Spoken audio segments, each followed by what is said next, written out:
اعوذ باللہ من الشیطان الرجیم، بسم اللہ الرحمن الرحیم۔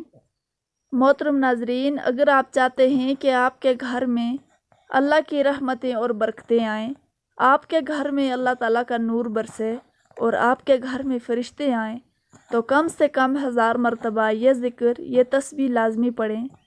حضرت عبداللہ بن عباس رضی اللہ تعالیٰ عنہ سے روایت ہے کہ رسول پاک صلی اللہ علیہ وآلہ وسلم نے ارشاد فرمایا کہ تم میں سے جو شخص پوری رات عبادت کرنے کی مشقت سے عاجز ہے، دولت خرچ کرنے میں بخیل ہے اور دشمن کے ساتھ جہاد کرنے میں بزدل ہے، تو اسے زیادہ سے زیادہ اللہ تعالیٰ کا ذکر کرنا چاہیے۔ حضرت ابو داؤد رضی اللہ تعالیٰ عنہ سے روایت ہے کہ رسول پاک صلی اللہ علیہ وآلہ وسلم نے ارشاد فرمایا کہ کیا میں تمہیں تمہارے اعمال میں سب سے اچھا عمل نہ بتاؤں جو تمہارے اللہ کے ہاں بہتر اور پاکیزہ ہے اور تمہارے درجات میں سب سے بلند ہے، تمہارے سونے اور چاندی کی خیرات سے بھی افضل ہے اور تمہارے دشمن کا سامنا کرنے یعنی جہاد سے بھی بہتر ہے۔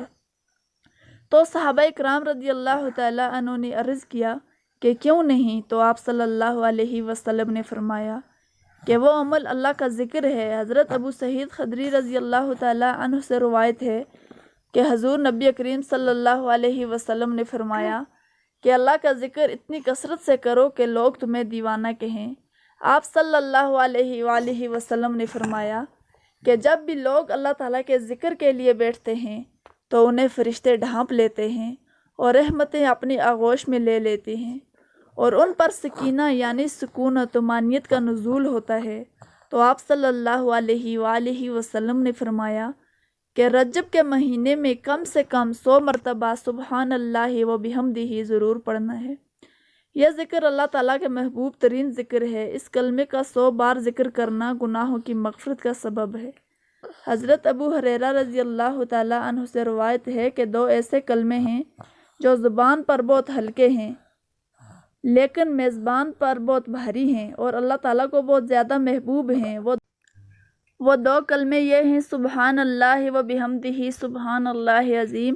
تو آپ بھی اس کلمے کی ایک تسبیح ضرور پڑھیں۔ اللہ تعالیٰ ہم سب کے گھروں میں رحمتوں اور برکتوں کا نزول فرمائے، آمین ثم آمین۔ تو محترم ناظرین، اگر ویڈیو اچھی لگی ہو تو ویڈیو کو لائک کریں اور چینل کو سبسکرائب کریں تاکہ اس طرح کی اور بھی مزید معلوماتی ویڈیو آپ کے لیے لا سکیں۔